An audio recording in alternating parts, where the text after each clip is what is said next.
Salut les jeunes cyclistes dynamiques, cette année j'ai voulu prendre ma revanche sur la GFL American.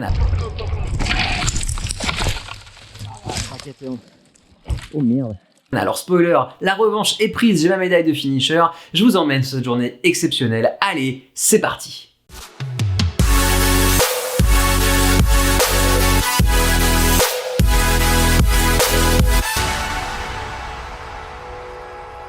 Bon alors du coup, là on est sur la croisette, devant l'hôtel Carlton, et on se dirige vers le... C'est le palais des festivals qu'on va ?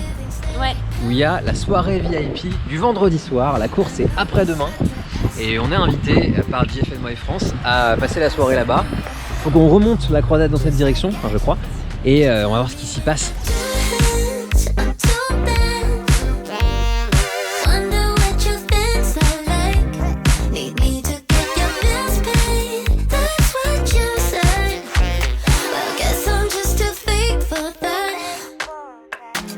Marie a fait son shopping.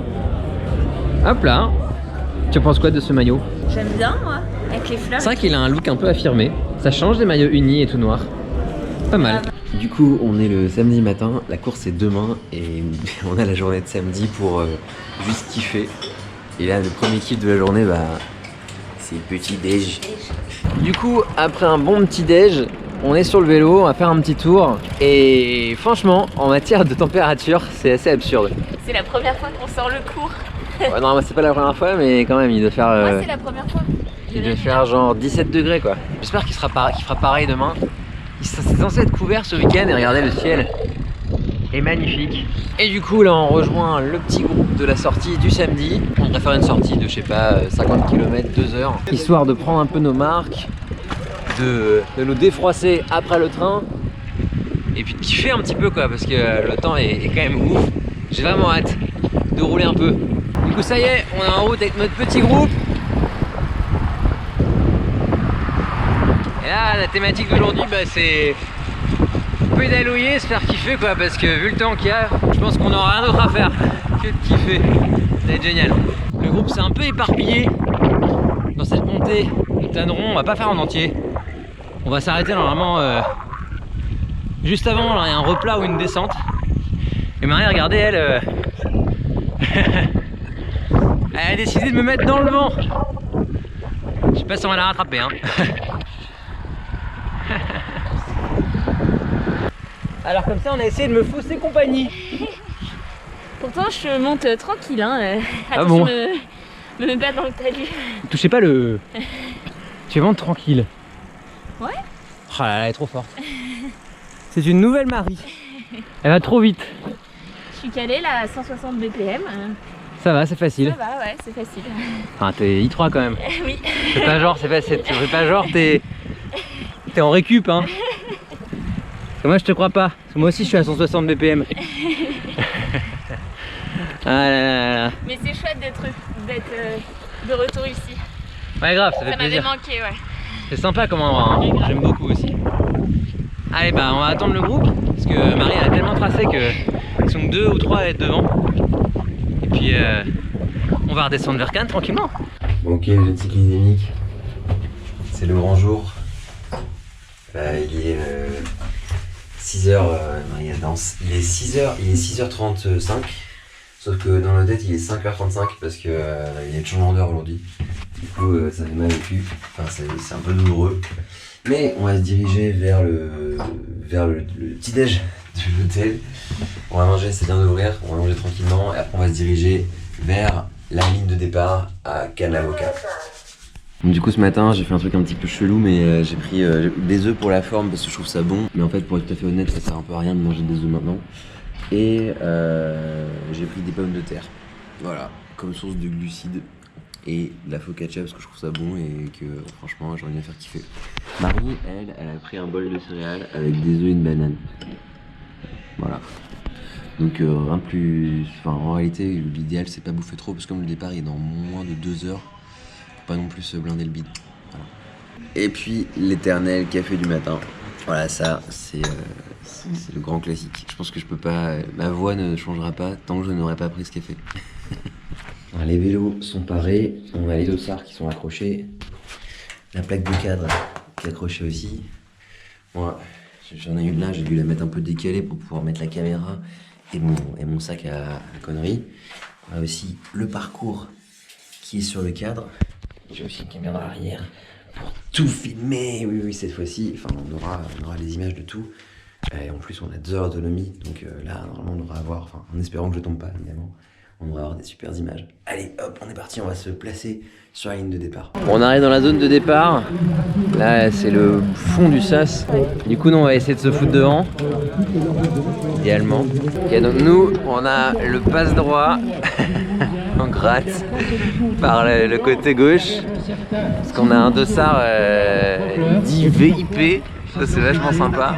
Ah ouais, attention au virage. Hein. Dernier, on tombe pas. Ah, y a du monde, hein.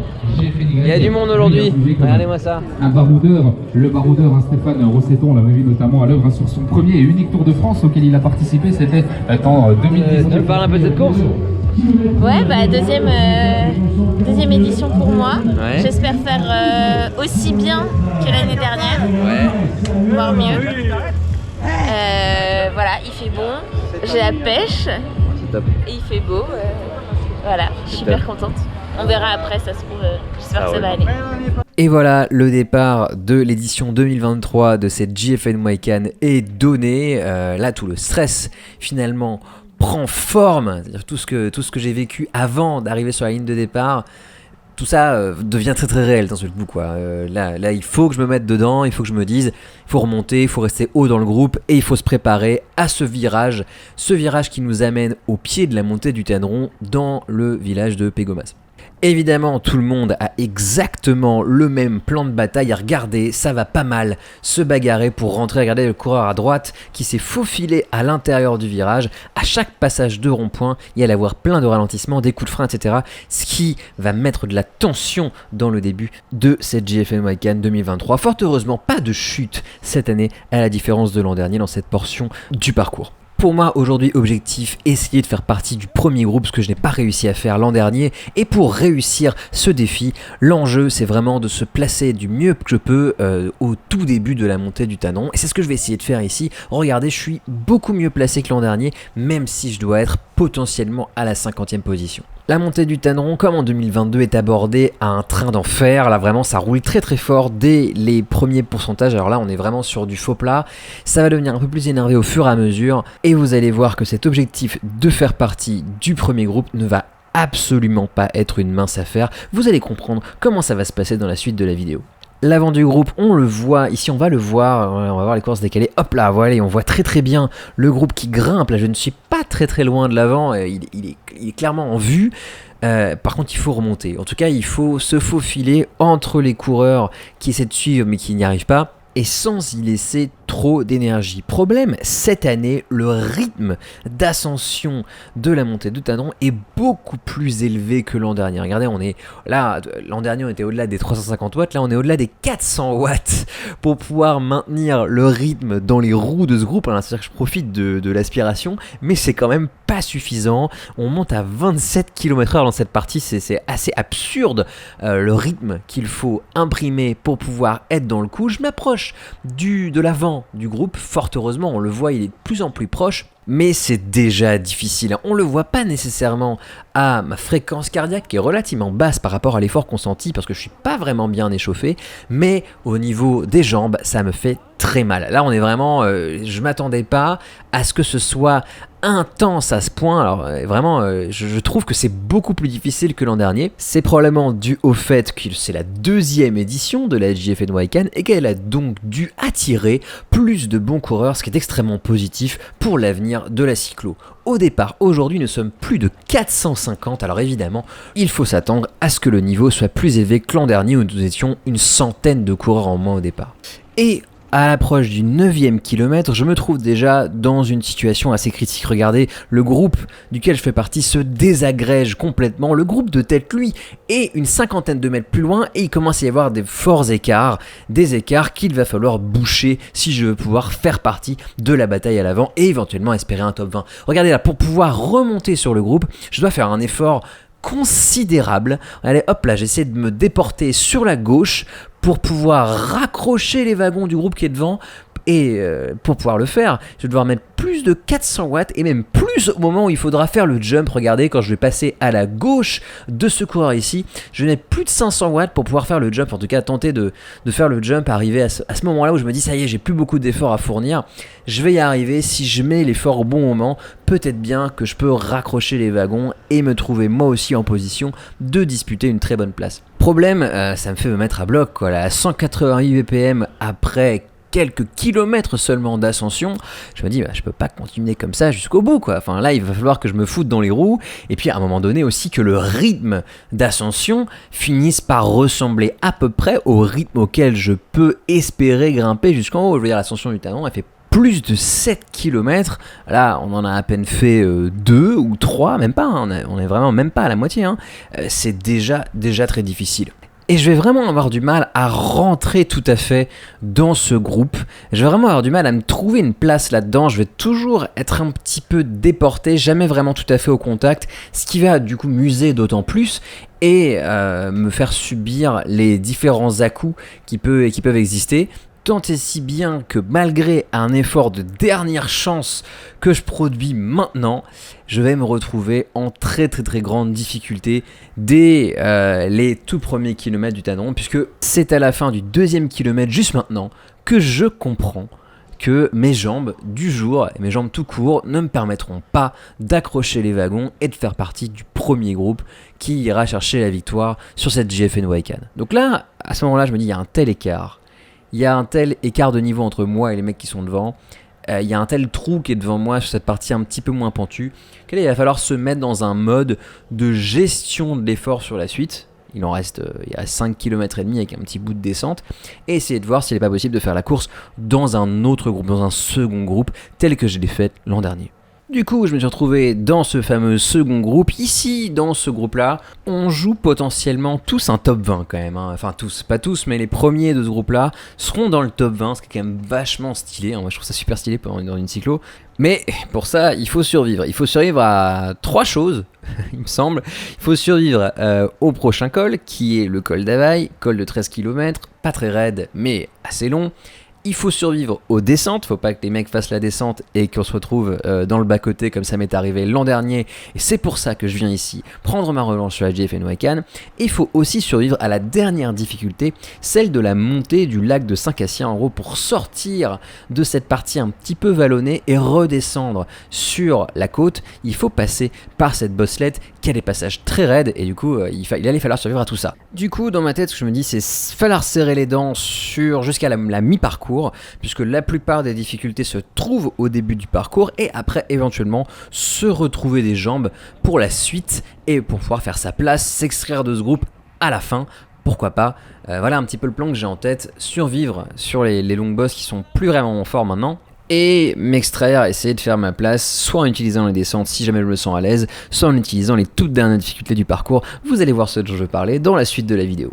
Avant d'arriver au col d'Availle, il y a une petite formalité, j'ai nommé la montée du village de Montauroux. Alors c'est pas forcément une bosse très longue, parce qu'elle doit faire, je sais pas, 2 km, mais elle a des passages assez raides, et si tout le monde décide de tout faire sauter sur cette bosse, ça peut devenir très difficile, ça peut devenir tout autre chose qu'une formalité. Fort heureusement, cette année, on a décidé tous de la prendre au train, et franchement, je remercie les mecs de mon groupe de m'avoir permis de récupérer de l'effort du Talon en prenant cette bosse avec souplesse, je pense que c'est le bon mot, ce qui m'a permis de garder des forces pour la suite du parcours, et notamment pour une partie que j'avais pas du tout pu vous montrer sur la vidéo de l'an dernier, mais qui est assez cocasse et qui est vraiment une des particularités de ce parcours de la JFN Waycan, et vous allez comprendre très vite ce dont je veux parler.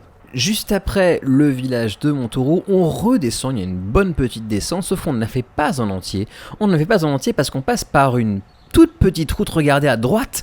On vire à droite ici, il faut être petit plateau parce que la route que l'on emprunte est particulièrement raide. Regardez, 700 watts pour pouvoir se déplacer à 6 km/h sur cette bosse, dont le pourcentage va monter au-delà des 20%. Je vous laisse regarder en bas à gauche de l'écran, c'est absolument n'importe quoi. C'est un véritable berg caché dans l'arrière-pays cannois, dans la région de Montauroux. Là, on affiche 32%. Mais qu'est-ce que c'est que ce truc ? C'est vraiment un truc de malade. Je sais pas si le Garmin est tout à fait précis. En tout cas, moi, ce que j'ai senti quand je suis passé dans cette bosse, c'est qu'il y avait plus de 15%. Après voilà, je sais pas si c'est 20 ou 30, c'est plus de 15, ça c'est sûr. C'est très très raide et ça a vraiment fusillé les jambes de tout le monde. Je suis très content d'avoir pu vous montrer ce passage parce que c'est vraiment un truc inédit quoi. Dans d'autres cyclos, c'est rare qu'on tombe sur des pétards aussi intenses. C'est franchement un endroit, je sais pas si moi-même je l'aurais mis sur le parcours de la GFN Waikan parce que c'est vraiment un truc de malade. Là vraiment on doit s'arracher littéralement pour pouvoir ne pas se retrouver à l'arrêt dans ce mur à la sortie du village de Montauroux. Après ça, descente. La descente s'est poursuivie, on s'est retrouvé au pied de la montée du col d'Availle, la montée vers le col d'Availle. Et dans la descente qui précède le pied de ce col, j'ai perdu les roues. Alors pour plusieurs raisons, c'est-à-dire que déjà, j'ai pas forcément envie de me viander une nouvelle fois cette année. Moi je suis là pour prendre ma revanche, donc pour arriver au bout. Donc j'ai pas forcément pris des risques de fou, en particulier dans cette descente qui est un petit peu graveleuse, caillouteuse. Et je pense que d'autres avaient pas non plus l'idée de se foutre dans un ravin, du coup laissaient beaucoup de trous devant eux, donc naturellement en fait me trouvant dans une position pas forcément ultra favorable, je me suis retrouvé assez loin et j'ai dû remonter pendant tout le début de cette ascension. Et je me retrouve un petit peu dans une situation qui ressemble à celle qui a été la mienne dans le Tanneron, donc voilà, là ça monte beaucoup plus vite cette année, cette partie, en tout cas dans le groupe dans lequel je me trouve, ça monte beaucoup plus vite. Souvenez-vous, quand j'étais dans les roues dans ce même col, je devais être autour des 270-260 watts.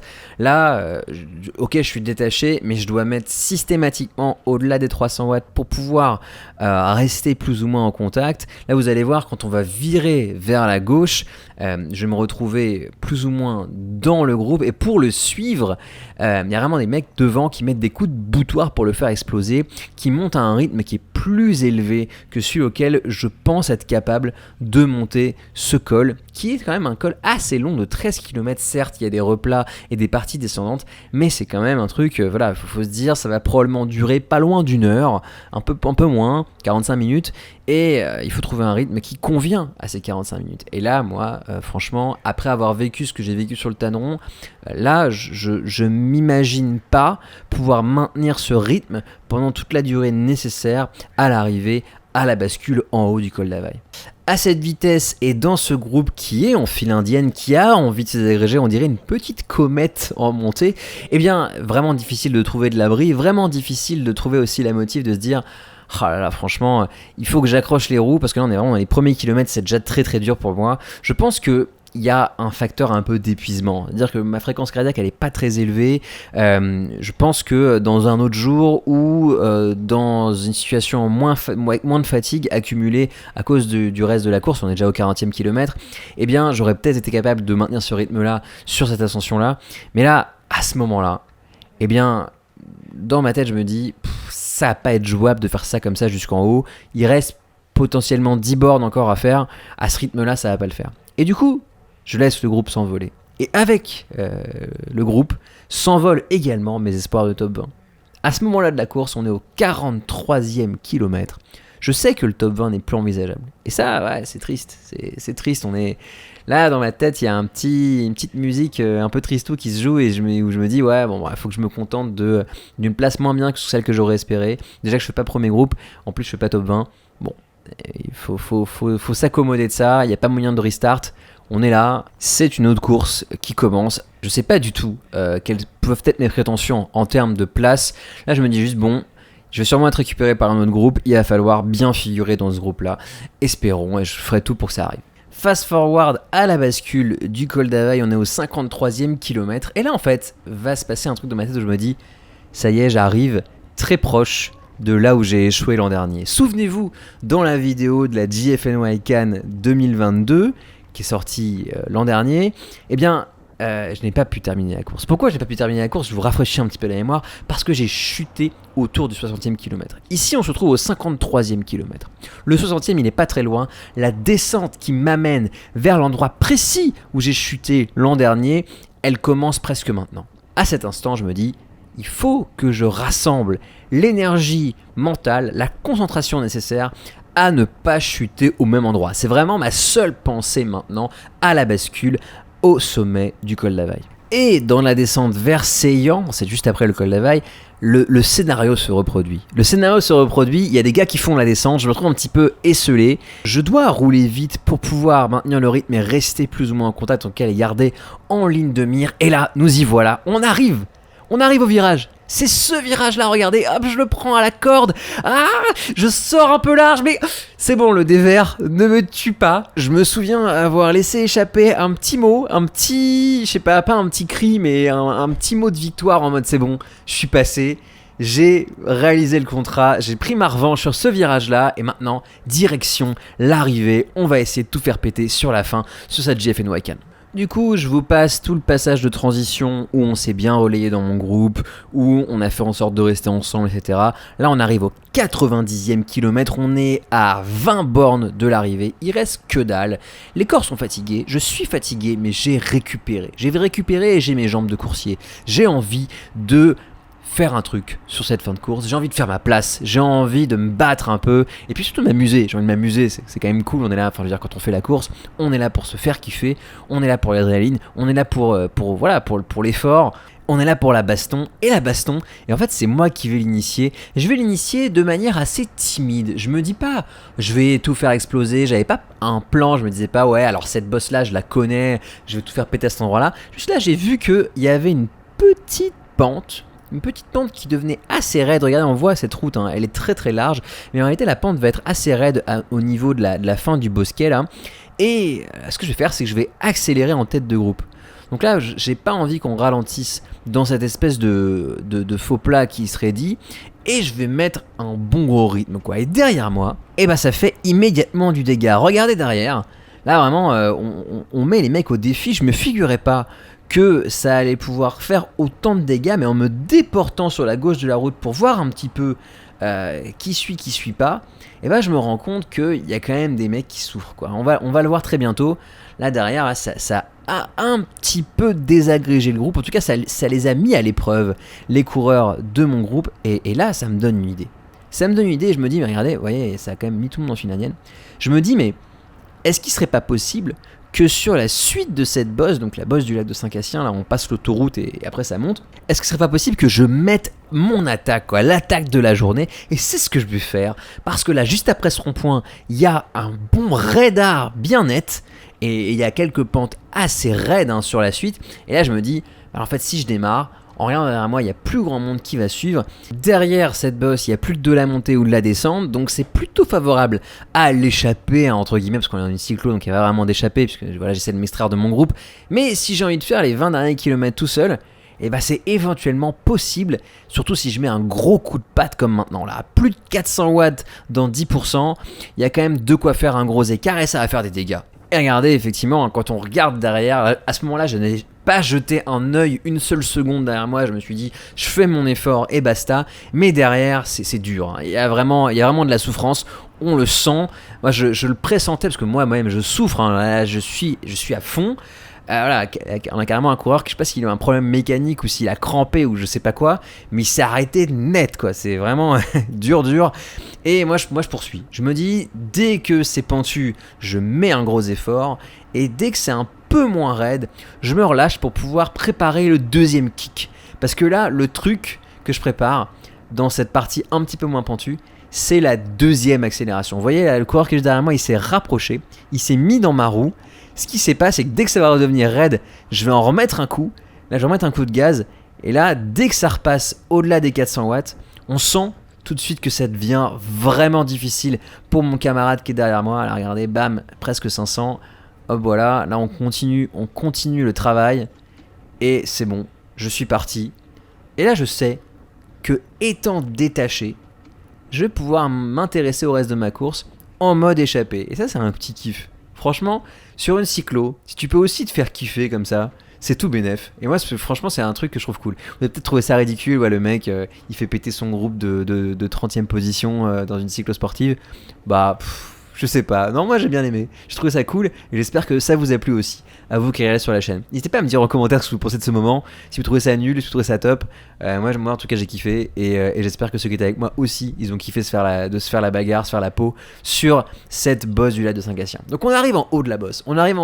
Et là c'est de la descente maintenant. Il y a un petit bout de descente, un petit bout de boss et après c'est la grande descente vers Cannes. Et une fois dans Cannes, il y aura 2-3 petites difficultés mais rien de bien grave. Du coup à ce stade je me dis, j'étais probablement un des plus forts du groupe que je viens de quitter. Il y a moyen que je fasse ma place comme ça, il y a moyen que j'y arrive et franchement ça me motive. Sauf que dans la descente, il y a un mec qui est revenu mais avec une facilité, c'est-à-dire qu'il y avait un écart de port en haut de la montée et dans la descente, il est revenu mais en claquant des doigts quoi. Il a vraiment réussi à revenir sur une toute petite descente. Donc le mec qui est devant moi là, gros niveau en descente, franchement il avait une manière de descendre, on verra dans la suite de la vidéo, vous verrez, il y a le mec, je pense qu'on pourrait regarder sa descente, son niveau de descente et faire un cours avec ce qu'il fait parce que c'est vraiment, il était magique en descente. Donc moi franchement je suis pas du tout à son niveau et du coup ce que j'ai fait, c'est comme il me faisait la descente à chaque fois, et bien je me suis foutu dans sa roue et j'ai pris aucun relais. Comme à chaque fois il me rattrapait dans la descente, ça servait à rien que je relais avec lui parce qu'il allait à chaque fois me rattraper.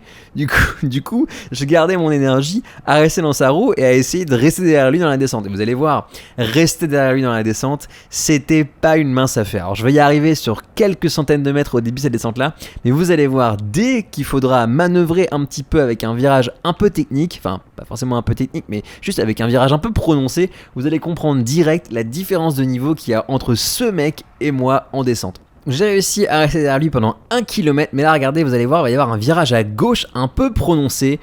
Et alors là, il va me mettre 12 vélos, regardez, hop, il freine pas. Il coupe un tout petit peu la bande, la ligne centrale. Et là, ça y est, il est parti. Et là, en vrai, pour rester dans sa roue, il aurait fallu que je freine pas, que je me positionne mieux, que j'ai un centre de gravité plus bas, que j'attaque plus le virage à l'intérieur. Et que j'essaie de limiter, de mieux mimiquer son comportement sur le vélo. Seulement, à ce moment-là de la cyclo, les routes sont ouvertes. En fait, les routes sont toujours ouvertes, mais quand on est dans un groupe pour la 30e place, il y a moins de signaleurs et moins de véhicules qui t'ouvrent la route. Du coup, faire la descente comme ça, en coupant et en passant sur la voie de gauche, moyen. Donc là, ce que je préfère faire, c'est profiter du fait que je suis un poil plus fort que lui dans les montées pour ne pas avoir à me faire trop de soucis dans la descente, à prendre trop de risques dans cette descente qui est ouverte à la circulation dans les deux sens. Donc il fallait quand même faire gaffe. Mine de rien, là on descend à 65 km/h. Un problème est vite arrivé quand même à cette allure-là. Donc on essaie de faire du mieux qu'on peut, on essaie de prendre les meilleures lignes possibles, j'économise mon énergie tant que je le peux, je pédale pas trop et avec un peu de chance je reviendrai sur lui la prochaine fois qu'il y aura du plat ou la prochaine fois qu'il y aura une montée. Et la prochaine bosse, elle arrive juste maintenant, enfin c'est un léger faux plat. Regardez, il a un virage d'avance, là ça va commencer à monter et vous allez voir qu'en faisant un tout petit peu l'effort pour le rattraper, je vais arriver très vite au contact. Du coup, le petit conseil que je peux donner, si vous vous sentez meilleur sur le plat ou dans les montées qu'un coureur qui vous fait les descentes, lui prenez pas de relais et récupérez-le sur les parties où il est un peu plus en difficulté. Parce que là voilà, il suffit que je mette 400 watts pendant une minute et hop, je suis déjà revenu. Regardez, il est juste là. Il y avait vraiment pas trop de stress à se faire. En tout cas, vouloir à tout prix suivre un mec trop fort, c'est peut-être un peu risqué du point de vue chute. Moi j'ai pas envie de chuter, je suis là pour prendre ma revanche sur la GFN Cannes, je suis pas là pour me planter une seconde fois sur 2 années consécutives. Du coup on prend un petit peu ses aises et je compte sur mes watts pour le rattraper. Regardez, hop là, ça marche très bien. Voilà, je me refous dans sa roue et comme je vous l'ai dit, vu qu'il me fait les descentes, je lui prends pas de relais. À l'arrivée dans l'agglomération cannoise, on va être rattrapé par un 3e larron, le gars avec le Cannondale qui est juste devant, là qui est en première position. Et du coup, dans les tout derniers kilomètres, il en reste 4 exactement. Ça va être une baston entre nous 3 pour la 32e place. Je ne connais pas du tout le terrain, je ne connais pas du tout la région. Donc je sais pas du tout s'il y a un moment où je pourrais attaquer ou voilà. Là je me dis, bon bah au pire on fera un sprint à 3 et voilà. Sauf qu'en fait arrive cette espèce de pont d'autoroute, là regardez devant nous, là il y a une espèce de bosse qui se fait sur une route très large. Et c'est le coureur qui est rentré de l'arrière qui va faire le train dans cette espèce de bosselet là. Et il fait un train costaud quand même. Il fait un train costaud. Regardez, pour rester dans sa roue, il faut presque mettre 600 watts. Du coup, je me dis, mais il est en train d'attaquer là en fait. Il est en train d'attaquer et là il s'assied. Je me dis, mais c'est le moment pour tout faire péter. Et effectivement, à ce moment-là, quand je vois qu'il s'assied, je me dis, mais il est cuit. Et moi, en fait, là, j'en remets une. Et je pense que là, dans la tête des deux gars qui étaient avec moi, il y a une sorte de musique de découragement qui a sonné. Où ils se sont dit, oh là là, ça sert à rien, il est en train de nous tuer. Et ça, moi, je vais le mettre à profit. Je vais me dire, bah très bien. Moi, je leur ai brisé le moral. Bah c'est super. Moi, il faut juste pas que le mien il se brise. Je suis dans une phase de mental montante, donc je me sens bien. J'ai l'impression d'être plus fort. Du coup, bah là, faut écraser. Donc là, je me dis, j'écrase jusqu'au bout de cette espèce de boss et je vais essayer de m'amener à l'arrivée comme ça, solo, pour la 32e place. Du coup, j'ai pris mes réflexes de coursier et je me suis dit, bon bah, il reste 3 km, allez un petit peu moins. Si je mets un effort type seuil haut, ça devrait marcher. Du coup, j'essaie de rouler le plus vite possible. Alors, dans la limite du possible, parce qu'on est quand même en ville et techniquement, la circulation est encore ouverte, il y a des piétons et tout. Du coup, faut faire attention. Mais je me dis, bon, là, normalement, la ligne d'arrivée me tend les bras. Il n'y a plus que ça à faire, il n'y a plus qu'à écraser. Et puis voilà, c'est un kiff. Rouler à plus de 40 km/h comme ça sur la côte, c'est vraiment sympa. Je sais pas s'il n'y avait pas un peu de vent dans le dos à ce moment-là quand même. Mais c'est assez cool. Là, à ce moment-là, je sais que je suis très proche de l'arrivée. Je suis content. Ok, c'est dur parce que sur le Tanneron, j'ai pas fait ce que je voulais faire. Parce que sur le col d'Availle, à la différence de l'an dernier, j'ai craqué dans les roues du deuxième groupe. Mais je n'ai pas chuté dans la descente de Seillan. Mais j'ai réussi à prendre cette revanche sur la GFNY en passant la ligne d'arrivée. Je suis très content. Parce que j'ai vaincu le démon de l'édition 2022 et parce que je me suis amusé aussi. C'était dur, mais c'était amusant, au moins sur la fin. Et ça, franchement, c'est ça que je cherche aussi, en prenant le départ d'une cyclosportive. Si vous aussi, vous souhaitez prendre le départ d'une cyclosportive en 2023, n'hésitez pas à aller faire un tour sur la plateforme Sport & Connect, où vous avez en gros le calendrier de toutes les cyclosportives qui ont lieu en France et ailleurs. J'ai mis un lien dans la description. Oh, quelle course! C'était une dinguerie, j'ai eu mal. Ça va? Ça va? Ouais. J'aime beaucoup tes vidéos. Bah mec, voilà, tu seras dedans. Ah ouais? Et est-ce que tu t'es cassé la gueule cette année? Non! Ah bah ça va. Je suis pas tombé, Ça c'est va, bon. bravo. Je suis pas, c'est ce que je pourrais dire à Marie, je suis pas tombé. D'accord. Voilà, c'est bon. Et bah continue comme ça, merci. Bah merci à toi, c'était un plaisir. Alors Sylvain? Super, super. Tu m'as eu combien de temps? J'ai mis 3,21. Je sais pas combien j'ai mis. Vas-y, allume, on va regarder. Alors t'as fait un circuit, éteins-le, 3,53. J'ai mis une demi-heure. Bon allez, Ah, ça va. ça va. Franchement, c'est super perf. Bravo hein. Yes.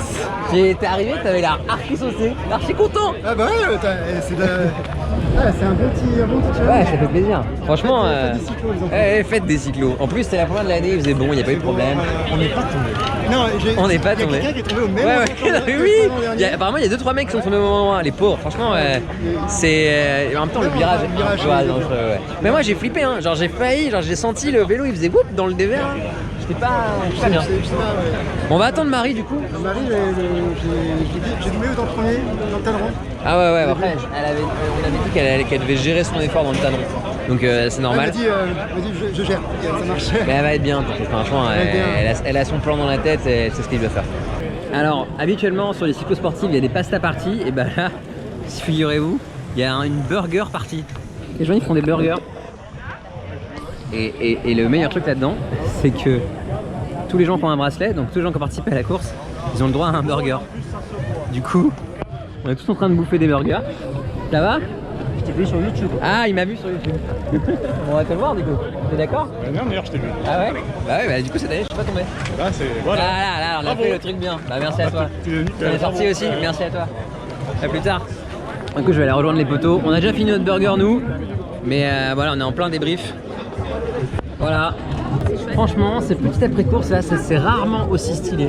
Oui. Si, Bah, l'année franchement. dernière, c'était beaucoup moins stylé, tu vois. L'année dernière c'était moins stylé et pourtant c'était déjà bien. Parce qu'il y avait les petits sandwichs au poulet. Ah oui, ah, mais c'était pas mal. C'est juste que j'ai dû t'attendre. Ah oui, je crois, pour cette raison-là, évidemment. Ouais, mais sinon, voilà, donc j'ai envie de dire, c'était un super week-end. Et j'espère qu'on reproduira ces expériences magnifiques. Vous avez kiffé? Beaucoup. Yes, tout le monde a kiffé. Ils sont juste fatigués quoi. Ils ont la tête des mecs qui ont kiffé et qui sont fatigués. Le burger, il était extra. Venez l'année prochaine. Ce sera le mot de la fin. Allez, gros bisous. Ciao. Extra. Venez l'année prochaine. Ce sera le mot de la fin. Allez, gros bisous. Ciao.